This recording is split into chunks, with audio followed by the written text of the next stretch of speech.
Na aula 2, vamos analisar os circuitos básicos com amplificadores operacionais, o amplificador inversor e o amplificador não inversor. Os amplificadores operacionais não são utilizados sozinhos nos circuitos, mas conectados a componentes passivos, como resistores e capacitores, em circuitos que utilizam realimentação entre a saída e a entrada. As duas configurações básicas que utilizam componentes passivos puramente resistivos são a configuração inversora e a não inversora. Como sabemos, existe uma defasagem de 180 graus entre a tensão de saída do amplificador e a tensão aplicada na entrada inversora. Consequentemente, a realimentação caracterizada pelo uso do resistor R2 entre a saída e a entrada inversora caracteriza uma realimentação denominada negativa. Se houvesse uma conexão entre a saída e a entrada não inversora, não haveria defasagem de 180 graus, o que caracterizaria uma realimentação positiva. Considerando-se um amplificador ideal e a característica de um amplificador operacional, a tensão na saída é igual a um ganho vezes a diferença das tensões aplicadas na entrada. Essa diferença de tensão, portanto, é igual à tensão na saída dividido pelo ganho, mas o ganho tem um valor muito elevado, idealmente infinito, o que significa que esse quociente é igual a zero e, portanto, a tensão em V2 é igual a V1. Ou seja, a tensão na entrada não inversora é igual à tensão na entrada inversora. No entanto, essas duas entradas não são fisicamente conectadas. Isso caracteriza o que se denomina de curto-circuito virtual, a existência de duas tensões iguais, não conectadas fisicamente. Como uma delas está aterrada, nós obtemos também o que se denomina de terra virtual. O curto-circuito virtual é uma propriedade muito importante dos amplificadores operacionais utilizados na solução de circuitos. Vamos determinar o ganho dessa configuração inversora, ou seja, o valor do quociente da tensão V0 em relação à tensão de entrada, considerando-se o uso desses dois resistores. Para isso são necessárias duas equações. Uma que determina a corrente 1, que circula pela resistência de entrada R1, e a outra que determina a tensão de saída. Para determinar a corrente em R1, temos que saber a queda de tensão em R1. Lembrando que nesse terminal da resistência temos a tensão de entrada que se deseja amplificar, e neste nó a tensão é igual a zero devido à existência do terra virtual. Consequentemente, calculamos facilmente a corrente I1 através da equação 1. A tensão na saída é determinada através da queda de tensão na resistência R2, conhecendo-se a resistência que circula, a corrente que circula nessa resistência. Consequentemente, determinamos a equação 2. Com o uso da equação 1 e da equação 2, determinamos o ganho dessa configuração inversora, que depende da relação entre R2 e R1. Temos também um sinal negativo, o que significa que existe uma defasagem de 180 graus entre a saída e a tensão aplicada na entrada. Daí o nome de uma configuração inversora. Analisando a expressão do ganho, menos R2 sobre R1, observamos que este ganho depende apenas dos componentes passivos utilizados no circuito R1 e o R2. Não depende do circuito interno do amplificador operacional. Segundo, este ganho obtido numa configuração em malha fechada é muito menor do que o ganho A em malha aberta. Isso é obtido devido à utilização de uma realimentação negativa no circuito. Vamos determinar agora o ganho dessa mesma configuração inversora, considerando-se que o ganho do amplificador não é infinito, mas tem um valor A finito. Novamente, temos que determinar a equação da corrente que circula em R1 e da tensão na saída. Para determinar a corrente que circula em R1, temos que considerar a tensão de entrada aplicada e a tensão nesse nó. A tensão na saída é igual à diferença das tensões de entrada vezes o ganho. Portanto, a diferença das tensões na entrada é igual à tensão na saída dividido pelo ganho. Como essa saída está defasada de 180 graus em relação à tensão aplicada na entrada inversora, e como a entrada não inversora está aterrada, a tensão nesse nó é igual a menos a tensão na saída dividido pelo ganho. Conhecendo-se a tensão nesse nó e a tensão aplicada na entrada do amplificador, determinamos facilmente a corrente I1 que circula em R1. E, novamente, determinamos a tensão na saída, considerando-se a corrente que circula em R2, que é igual a I1, e a queda de tensão na resistência R2. Obtemos, então, duas equações, a 3 e a 4, e com as equações 3 e 4 determinamos o ganho, que agora depende também do ganho A finito do amplificador. Analisando a expressão desse ganho, verificamos que se o ganho do amplificador tende a infinito, o ganho da configuração inversora é igual ao ganho ideal menos R2 dividido por R1. Se o ganho do amplificador tende a infinito, a tensão na entrada inversora, que é igual a menos a tensão na saída dividido pelo ganho, também tende a zero. O que significa que obtemos um terra virtual, como previsto na situação ideal. E, finalmente, podemos, analisando essa equação, verificar que para minimizar a influência do ganho da configuração inversora em relação ao ganho do amplificador, temos que minimizar este termo aqui do denominador. Ou seja, 1 mais R2 vezes R1 tem que ser muito menor que o ganho do amplificador. Qual é a resistência de entrada dessa configuração? A resistência de entrada, por definição, é a tensão na entrada dividido pela corrente na entrada.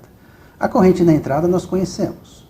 Isso resulta que a resistência de entrada é igual à resistência R1. Para se obter uma resistência de entrada elevada, o valor de R1 tem que ser um valor elevado. No entanto, o ganho também depende de R1. O ganho é igual a menos R2 dividido por R1. Se R1 tem um valor elevado, para se obter uma impedância de entrada elevada, o valor de R2 terá que ser ainda muito maior do que o valor de R1 para se obter um determinado ganho. Isso torna a implementação do circuito inviável. Existe uma solução para esse problema, que consiste em utilizar esta configuração. Nela, temos ainda uma configuração inversora, com a presença dos resistores R1 e R2, e acrescentamos o resistor R3 e R4. Vamos calcular esses resistores para que se tenha uma impedância de entrada de valor elevado com ganho igual a 100 vezes. E com uma condição adicional que nenhum resistor pode ter um valor maior do que 1 megaohm para tornar a implementação do circuito viável. Desejamos determinar o ganho desse circuito e sabemos que esse ganho é igual à tensão na saída dividido pela tensão na entrada. Vs é igual a V0. Sabemos que a tensão na entrada inversora é igual a zero, porque temos aqui um terra virtual. Determinamos facilmente a corrente que circula em R1, conhecendo-se a tensão na entrada inversora e a tensão aplicada no circuito. Sabemos que a corrente 1 tem que ser igual à corrente 2, a corrente que circula em R2, porque não existe corrente na entrada do amplificador, pois a sua impedância de entrada é muito elevada. Podemos também determinar o nó, a tensão no nó X, utilizando-se a queda de tensão na resistência R2. E determinar a corrente 3, conhecendo-se a tensão no nó X e o fato da resistência estar aterrada. Sabemos que a corrente I4 é a soma de I2 mais I3. E agora, conhecendo-se a corrente I4, podemos determinar a tensão de saída utilizando-se a queda de tensão na resistência R4. Com esta equação da tensão de V0, isolamos V0 dividido por VI e obtemos então o ganho do circuito, que é dado por esta equação. Então, esta é a nova expressão do ganho da configuração inversora, utilizando-se 4 resistores. Analisando-se essa equação, observamos que devemos fazer o R1 igual a 1 megaohm para ter uma impedância de entrada de valor elevado.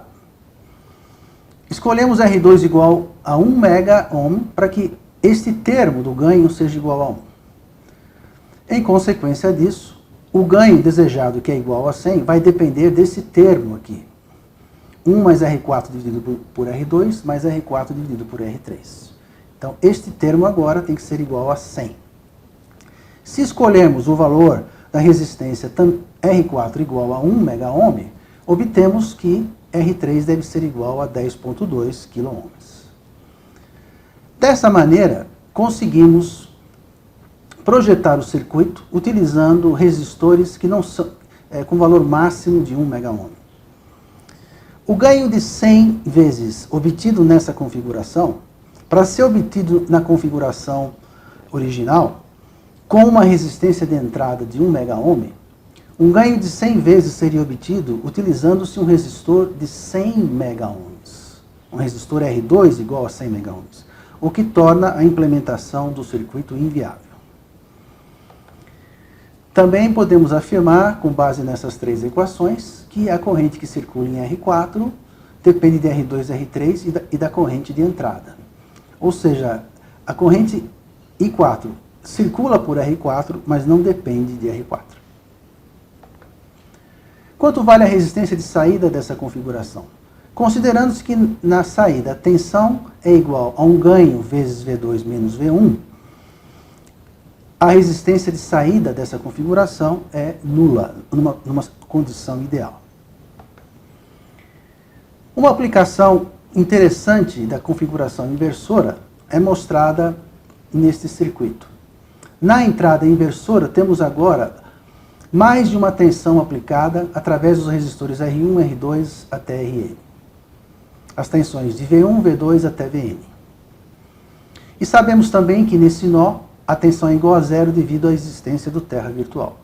Consequentemente, calculamos facilmente as correntes de 1 e 2 até IN. E sabemos que a soma dessas correntes é igual à corrente que circula pela resistência RF de realimentação. A tensão V0 pode ser então calculada através da queda de tensão na resistência RF. E, portanto, a tensão de saída é dada por esta equação. Nesta equação, nós temos uma soma ponderada das tensões de entrada V1 até Vn, com pesos que dependem de RF e das resistências de entrada. Chamamos isso de um amplificador somador. E que também tem essa característica de tensão de saída 180 graus defasada em relação às tensões aplicadas na entrada. Uma outra configuração de amplificador somador é mostrado nessa imagem. O uso de 2 amplificadores inversores com diferentes tensões aplicadas na entrada inversora através dos resistores R1, R2, RB, R3 e R4, e com resistências de realimentação RA e RC. Mostra-se que o ganho desse circuito é dado por essa equação, onde agora observamos as 4 tensões de entrada utilizadas no circuito e uma soma também ponderada com valores agora positivos e negativos. O uso de circuitos somadores é importante em eletrônica de áudio, para misturar diferentes sinais com origem em instrumentos musicais. Uma outra propriedade interessante desse circuito é a sua resposta em frequência. Observamos aqui graficamente esta resposta. Esta curva mais externa, preta, é a resposta do circuito numa situação de malha aberta, ou seja, sem a existência dos resistores R1 e R2. Com a aplicação dos resistores R1 e R2, podemos obter diferentes ganhos, que só vão depender da relação entre R1 e R2. Desde um ganho igual a 1, quando R2 igual a R1, ou 0 dB, até um ganho de 10 vezes, quando R2 é 10 vezes R1, e assim sucessivamente. Nós observamos que para cada um desses ganhos, temos uma resposta com ganho constante até uma certa frequência. Observamos também que no cruzamento da curva de ganho em malha aberta com a curva de ganho igual a 1, obtemos uma frequência chamada de frequência de transição. Essa frequência de transição determina a extensão da resposta dos amplificadores com ganhos controlados pelas duas resistências R1 e R2. Se utilizarmos um amplificador 741, que é um amplificador de primeira geração, a frequência de transição é de 1 MHz. O amplificador operacional 351, que é uma geração posterior ao 741, tem uma frequência de transição igual a 4 MHz. Analisemos agora um amplificador não inversor. Ele é caracterizado pelo uso de um amplificador operacional, dois resistores, R1 e R2, sendo que R1 conectado à entrada inversora está agora aterrado, e a tensão que se deseja aplicar é utilizada na entrada não inversora. Vamos determinar então o ganho, a relação entre a tensão de saída e a tensão de entrada, a tensão VI. Ora, sabemos que a diferença das tensões nas entradas inversora e não inversora é igual à tensão de saída dividido pelo ganho. Considerando-se que isso é um amplificador operacional ideal, essa diferença de tensão é igual a zero. E podemos determinar a tensão de saída utilizando a soma das tensões, né? A soma da tensão aplicada em R2 com a tensão aplicada na entrada inversora. Obtemos então duas equações, a equação 5 e a equação 6. Através dessas duas equações determinamos a relação entre a tensão de saída e a tensão da entrada, que é igual a 1 mais R2 sobre R1. Nessa situação temos um amplificador com um ganho que depende dos componentes passivos e com a inexistência de defasagem entre a tensão de saída e a tensão aplicada na entrada. Por isso é chamado de amplificador não inversor. Se determinarmos o ganho desse amplificador não inversor em uma situação em que o ganho do amplificador não é mais infinito, mas finito de valor A, nós vamos obter esta equação.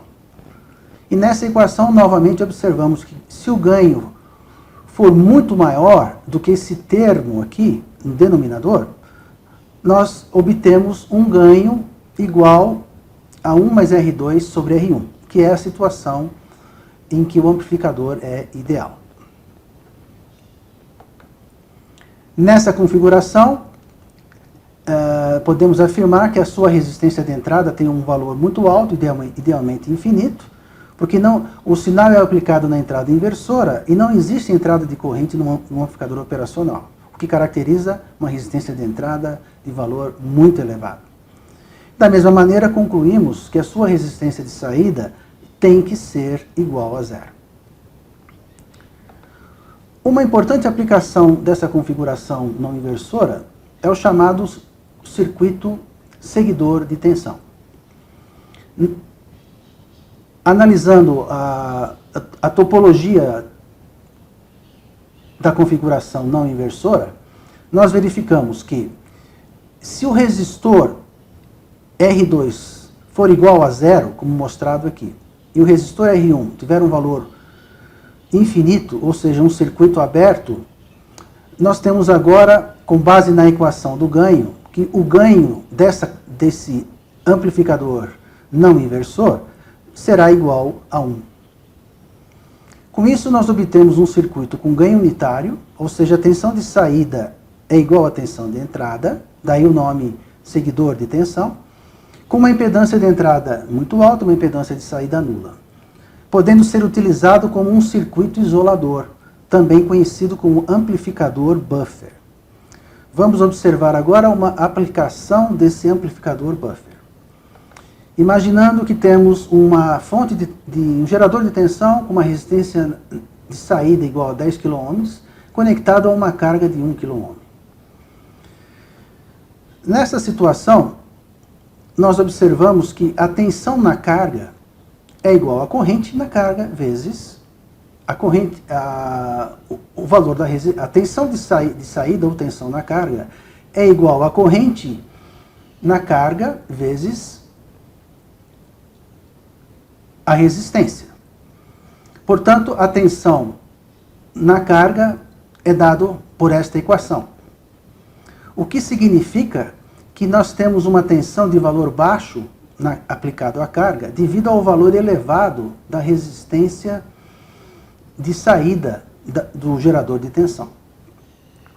Para eliminar esse problema, nós utilizamos entre o gerador de tensão e a carga, nós utilizamos um seguidor de tensão, um circuito com ganho unitário, com alta impedância de entrada e baixa impedância de saída. Dessa maneira, nós podemos afirmar que não existe corrente na entrada não inversora desse amplificador. Consequentemente, não tem queda de tensão nesse resistor de 10 kΩ. E toda a tensão do gerador é transferida para a entrada não inversora. Como o ganho é unitário, a tensão na saída é igual à tensão fornecida pelo gerador. E, portanto, nós eliminamos a influência desse divisor resistivo que existia anteriormente.